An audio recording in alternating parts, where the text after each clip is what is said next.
अस्सलाम वालेकुम, मैं हूं सरताज।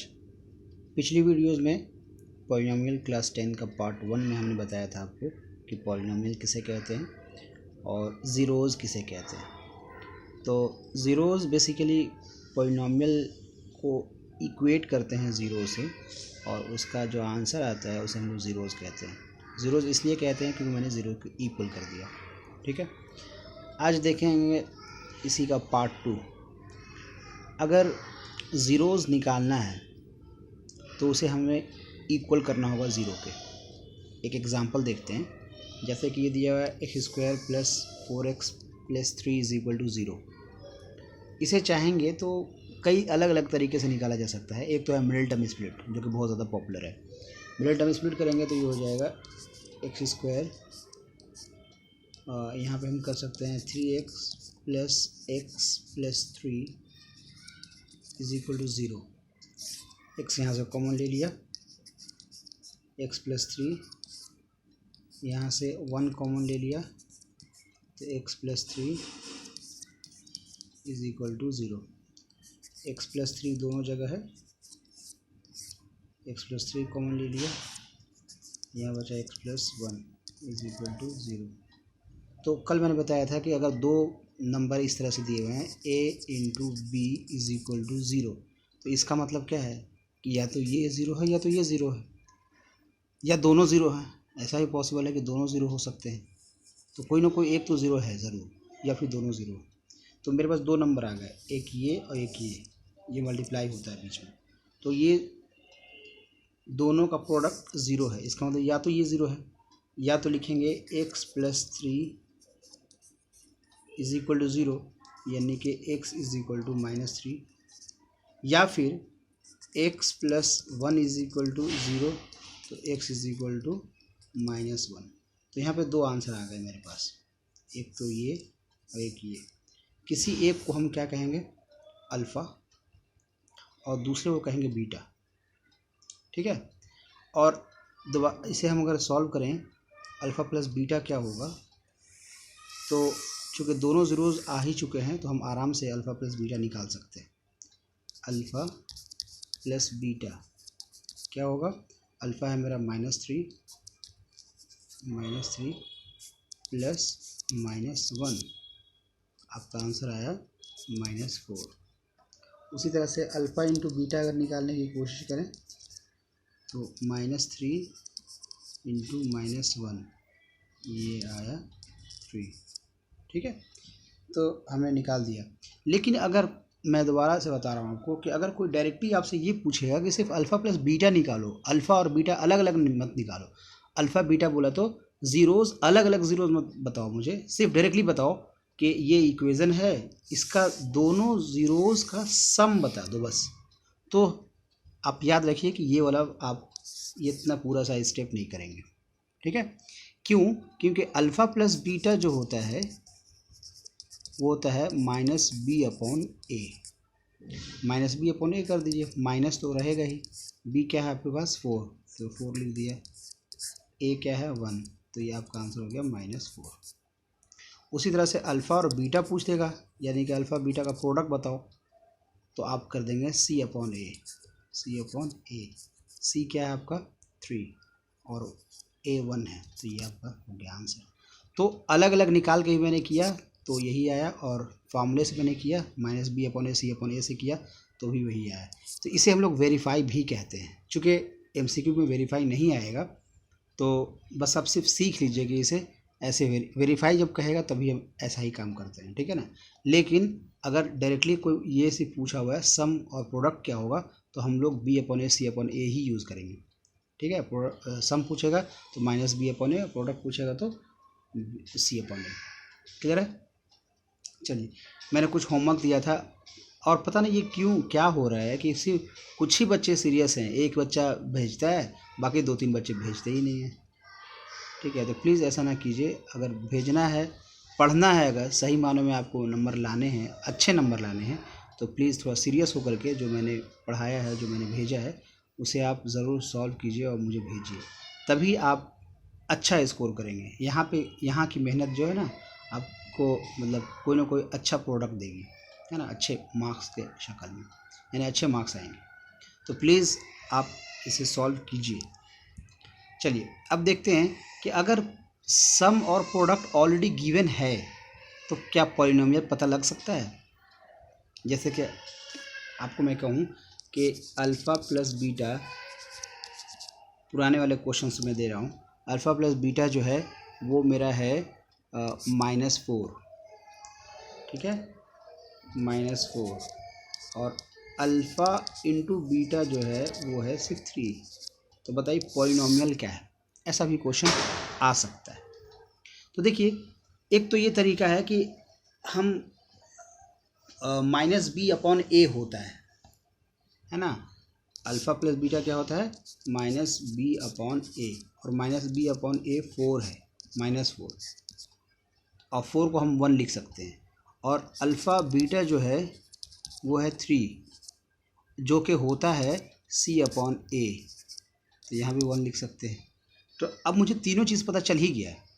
a क्या पता चल रहा है 1, यहाँ से a क्या पता चल रहा है 1, b क्या पता चल रहा है 4, c क्या पता चल रहा है 3, और स्टैंडर्ड फार्मूला होता है ax² plus bx plus c is equal to 0। अब सब कुछ आपको पता है, a b c, a क्या था 1, तो a की जगह पर 1 रख दीजिए तो ये हो जाएगा x² प्लस b की जगह पे क्या है, b की जगह पे 4 है।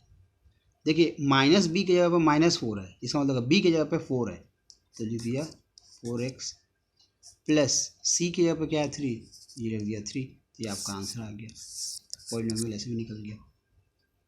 लेकिन ऐसे क्या हमेशा बार बार करेंगे। अगर सपोज कर लीजिए कि प्रोडक्ट है 3/2, तो यहाँ पे 3/2 अगर लिखा हुआ है तो ये c हो गया, ये a हो गया, और b/a में क्या है आपका सिर्फ 4/1।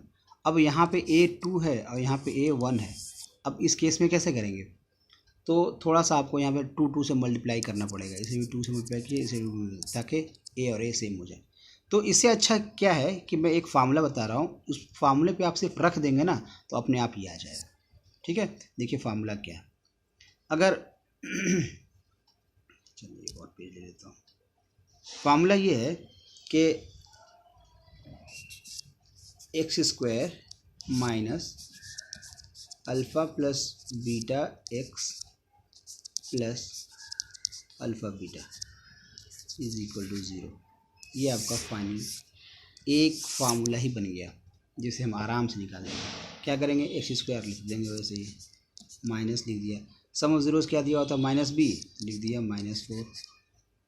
ठीक है, वहाँ पे क्या दिया हुआ था -4 दिया हुआ था, प्रोडक्ट कितना दिया हुआ था 3 लिख दिया इज इक्वल टू 0।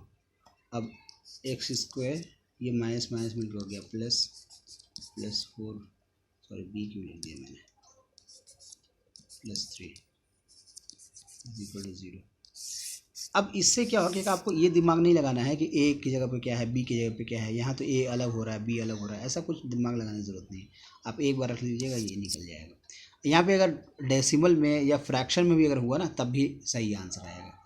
सपोज कर लीजिएगा 2/3 आया, तो एक बार एलसीएम सबका ले लेंगे। ठीक है, एक बार और मैं करके देखता हूँ, आप प्लीज़ एक काम कीजिएगा, इसका निकाल के दिखाइए मुझे। अल्फ़ा प्लस बीटा ये है 2/3, अल्फ़ा बीटा ये है 3। ठीक है, दूसरा क्वेश्चन मैं दे रहा हूँ, इस फार्मूले से कोशिश कीजिएगा, इस फार्मूले से कर लें। अब अगर वो चाहते हैं तो आप पहले मैनुअल कर लीजिए। अल्फ़ा प्लस बीटा ये है 4, और अल्फ़ा इंटू बीटा ये है 3/4। ठीक है, ये आप करके देखिएगा, बिल्कुल सेम आ जाएगा। ठीक है, चलिए आगे आते हैं। Remainder theorem. रिमाइंडर थ्योरम क्या कहता है, रिमाइंडर थ्योरम ये कहता है कि अगर कोई पॉलिनोमियल किसी दूसरे पॉलिनोमियल से डिवाइड हो रहा है तो रिमाइंडर क्या बचेगा। जैसे कि एक एग्जांपल देख लीजिए, एक px है 4x² प्लस 3x-1। दूसरा पॉलिनोमियल है जिसे हम लोग qx कह रहे हैं, वो है x+1। तो अगर px qx से डिवाइड हो रहा है, यानी कि px डिवाइडेड बाई qx करेंगे तो रिमाइंडर क्या आएगा। क्वेश्चन की हम बात नहीं कर रहे हैं, क्वेश्चन क्या आएगा मुझे नहीं पता, लेकिन रिमाइंडर क्या आएगा।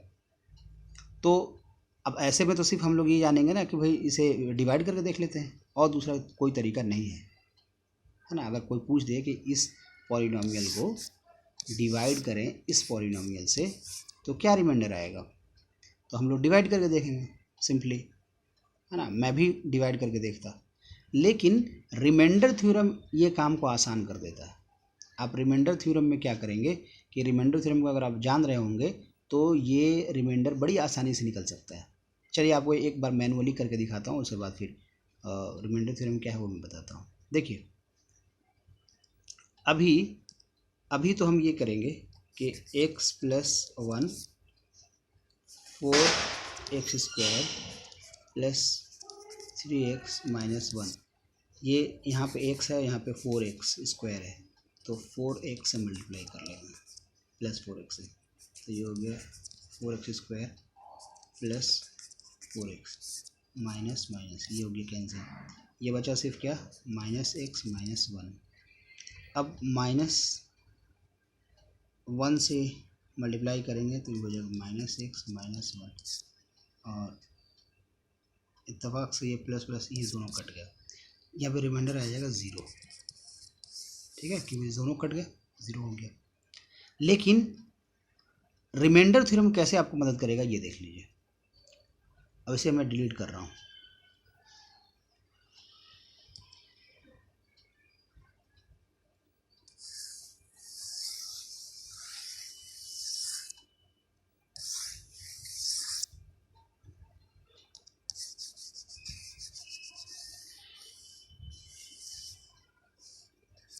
देखिए रिमाइंडर थ्योरम ये कहता है कि जिससे आपको डिवाइड करना है ना, इस नंबर से डिवाइड करना है आपको, सॉरी इस नंबर से आपको डिवाइड करना है, तो आप क्या कर लीजिए x+1 को आप इक्वेट कर दीजिए 0 से, तो यहाँ पे x की वैल्यू आ गई -1।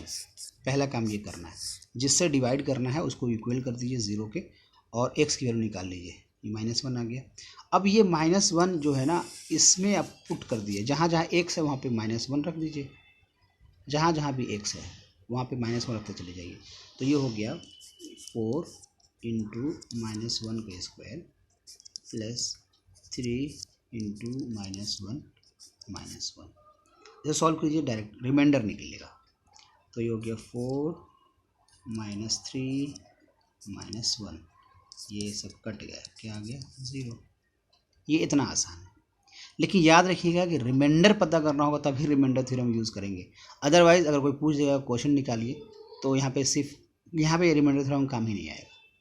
हाँ, रिमाइंडर थ्योरम कहाँ कहाँ काम आ सकता है देख लीजिए। अगर कोई क्वेश्चन ऐसा है कि find whether it is divisible by this polynomial और not, check whether px is divisible by qx, तो सिर्फ चेक करना है। तो डिविजिबल कब होता है, जब रिमाइंडर 0 होता है, तो हम रिमाइंडर थ्योरम को यहाँ पे इस्तेमाल कर सकते हैं। ठीक है, या कभी कभी क्वेश्चन सिर्फ ऐसा ही रहेगा कि find the remainder when px is divided by qx, तो हम इस्तेमाल कर सकते हैं। लेकिन अगर गलती से क्वेश्चन इस तरह का भी है कि find the quotient if this polynomial is divided by this another polynomial, तो यहाँ पे ये यूज़ नहीं होगा, इसकी लिमिटेशन नहीं है। क्लियर है। लेकिन जब कभी चेक करने के लिए आएगा कि आप चेक कीजिए ये px qx का फैक्टर है कि नहीं, एग्जैक्टली डिवाइड करता है कि नहीं, तो वहाँ पे ये रिमाइंडर थ्योरम बहुत अच्छे से काम आएगा। ठीक है, होप कि आपको ये सब समझ में आया होगा। चलिए आगे देखते हैं।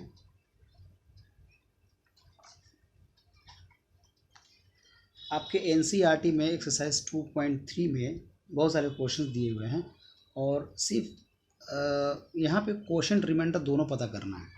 देखिए याद रखिएगा, जब क्वोशंट और रिमाइंडर दोनों पता करना होगा ना, तो आप लॉन्ग डिवीज़न मेथड ही इस्तेमाल करेंगे, उसके अलावा दूसरा कोई रास्ता नहीं है। एक क्वेश्चन मैं आपके वहाँ से कर देता हूँ, फिर आप एक तो आप होमवर्क में कर लीजिएगा। ये है x cube minus 3x² plus 5x minus 3, और डिवाइड जिसे करना है वो है x² माइनस 2। ये gx है बेसिकली, ठीक है। ये इससे डिवाइड करना है और डिवाइड करके मुझे बताना है कि इसका क्वोशंट क्या आएगा, रिमाइंडर क्या आएगा। अगर सिर्फ रिमाइंडर पता करना होता ना तो हम तो सिर्फ इसका वैल्यू निकाल के रख देते हैं इसके अंदर।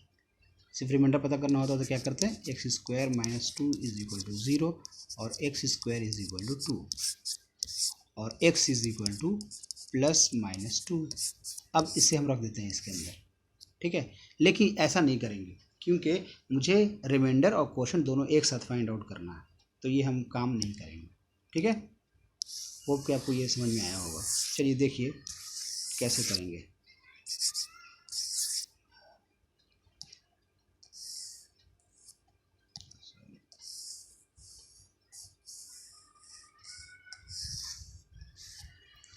देखिए लॉन्ग डिवीज़न मेथड आप सीख लीजिए, हालांकि ऐसे आपने सीखा हुआ होगा लेकिन फिर भी एक बार रिपीट कर लीजिए, काम आएगा।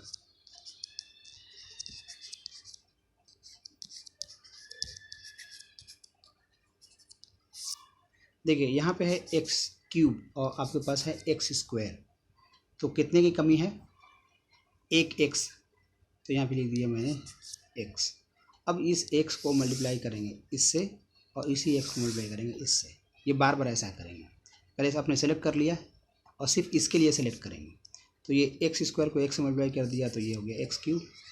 अब आपको अनइंटेंशनली x को -2 से भी मल्टीप्लाई करना ही पड़ेगा, तो ये हो गया 2x, ठीक है। अब माइनस कर दें, माइनस ये प्लस, लेकिन आप अगर देखिएगा तो यहाँ पे है 3x² जबकि ये है 2x, ये तो लाइक टर्म भी नहीं है। तो हम कोशिश ये करेंगे कि लाइक टर्म को लाइक टर्म के सामने ही लिखा जाए, यानी कि ये जो आपने यहाँ पे लिख दिया -2x, यहाँ के बजाय आप यहाँ पे लिख दीजिए, ज़्यादा बेटर होगा, -2x यहाँ पे, और इसको अब प्लस कीजिए, ठीक है। इससे फ़ायदा क्या हुआ, क्योंकि अब ये लाइक टर्म नहीं बन रहा था, इसके साथ नहीं, उसका मैच नहीं हो रहा था, तो मैंने अलग कर दिया, इसके साथ मैच हो रहा था मैंने कर दिया। अब ये हो गया 0, अब आपका बचा -3x² plus 5x plus 2x मिलके हो गया प्लस 7x। याद रखिएगा जो आपने साइन चेंज किया है वो अब इसका एक्चुअल साइन है।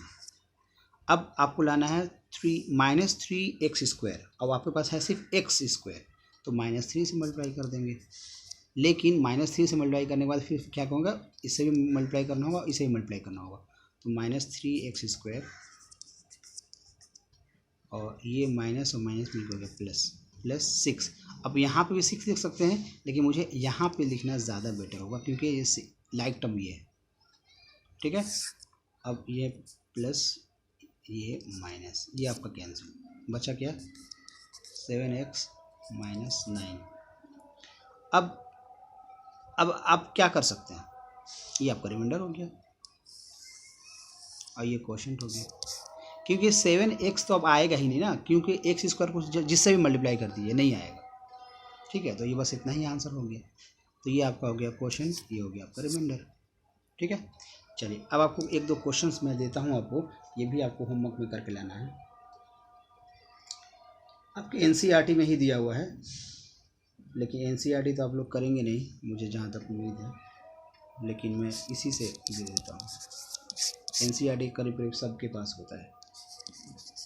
Exercise 2.3 question number 1 and question number 2, ठीक है। आप ये करके लाएंगे तो इंशाल्लाह मैं आपको, और जिसका जो थर्ड पार्ट बनाऊंगा उसमें आपको एमसीक्यू सॉल्व करना बताऊंगा। और ये समझिए कि ये आखिरी है कॉन्सेप्ट का, ये आखिरी वीडियो है, इसके बाद आप एमसीक्यू देखेंगे, ठीक है। आज 15/16, ठीक है। Thank you.